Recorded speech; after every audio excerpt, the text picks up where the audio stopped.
Welcome back to that God Power channel. This is the channel where we're going to unlock the God Power that's laying dormant on the inside of you. But first today, as you know, we're going to continue breaking down the book of Acts. We only have 2 more chapters to do. Today we're on chapter 27, or right now we're on chapter 27 because today we've been on chapter 25, 26, and now we're on 27. So if you haven't seen chapter 26 or anything before that, you should go back and watch it so you can get caught up to the story. But we're going to continue with the story in chapter 27 today. So here's chapter 27. Make sure you like and subscribe, and let's jump into it. Chapter 27 starts, it says, when the time came, we set sail for Italy. So now it's saying we set sail. So now Luke is back with Paul. So this is right after, Paul has to go see Caesar. So they're about to go to see Caesar. So Paul and several other prisoners were placed in custody of a Roman officer named Julius, a captain of the imperial regiment. Aristarchus, a Macedonian from Thessalonica, was also with us.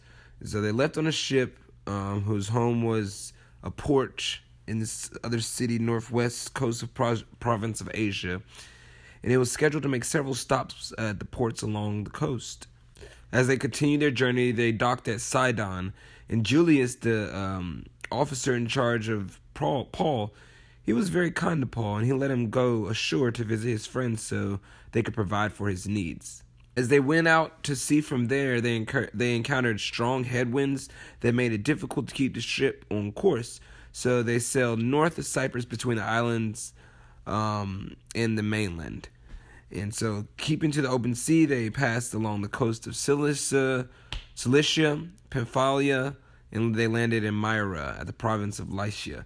So they're telling you all these names, and a lot of times we read the Bible and we get confused by all the names, but just don't worry about that. They're sailing. Basically, just know Paul's trying to get to go see the Emperor Caesar, so he can hear out his case.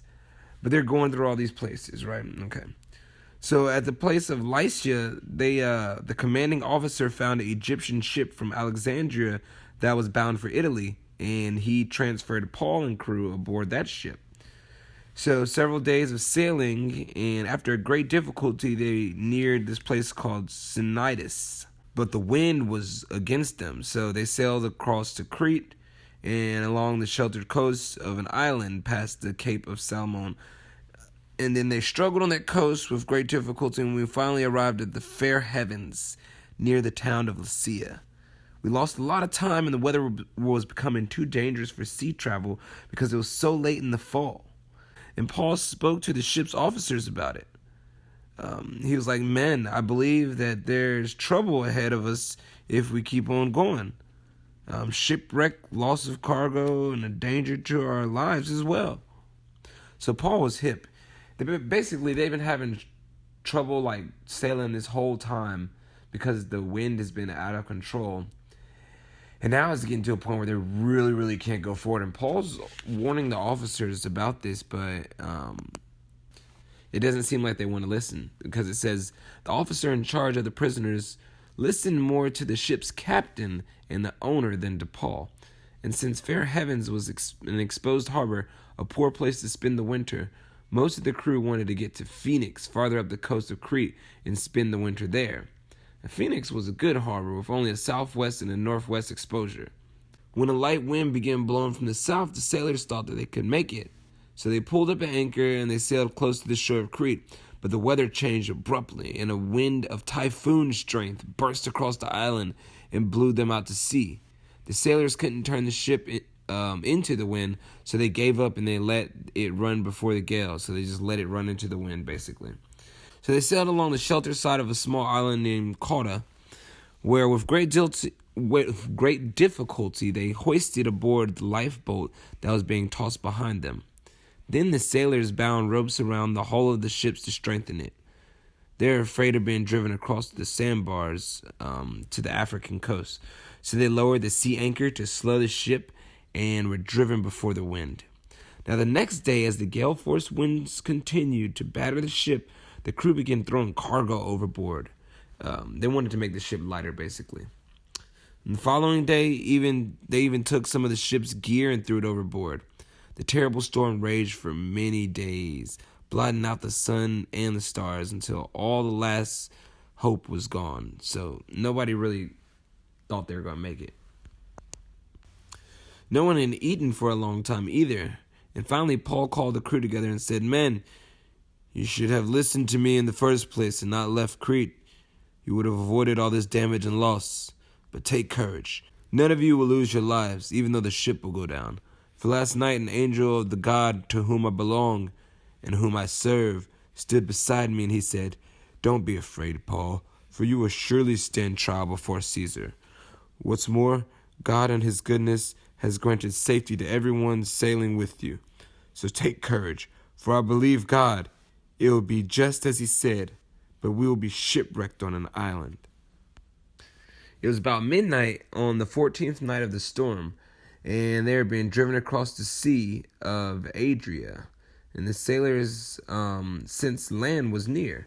And so they dropped the weighted line, and they found that the water was 120 feet deep. But a little later, they measured it and found that it was only 90 feet deep. At that rate, they were afraid that they would soon be driven against the rocks along the shore. So they threw out the anchors from the back of the boat, and they prayed for daylight. So the sailors tried to abandon the ship. They lowered the lifeboat as they were going to put out the anchors from the front of the ship. But Paul said to the commanding officer and the soldier, "You will all die unless the sailors stay aboard." And so the soldiers cut the rope to the lifeboat and they let it drift away. Just as day was dawning, Paul urged everyone to eat. "You have been so worried that you haven't even touched food for 2 weeks," he said. "Please eat something now for your own good. For not a hair of your heads will perish." Then he took some bread, gave thanks to God before all, and broke off a piece and ate it. Then everybody was encouraged and they began to eat, all 276 people on board. Now after eating, the crew lightened up the ship further by throwing off some more cargo overboard. And when morning dawned, they didn't recognize the coastline, but they saw a bay with a beach and wondered if they could get to shore by running the ship aground. So they cut off the anchors and they left them in the sea. Then they lowered the rudders, raised the foresail, and they headed for shore. But they hit a shawl and ran the ship aground too soon.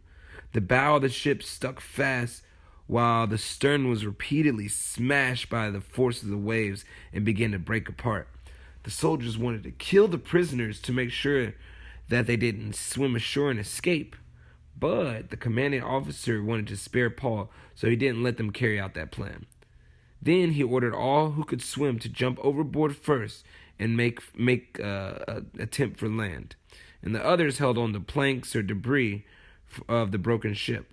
So basically everybody escaped to safety. And that's exactly what Paul said would happen because the angel told him. And that's the end of chapter 27. There's a big shipwreck while Paul was on his way to go to see the emperor Caesar in Italy. Now, the angel told him that he's going to stand before Caesar. But now the ship is wrecked.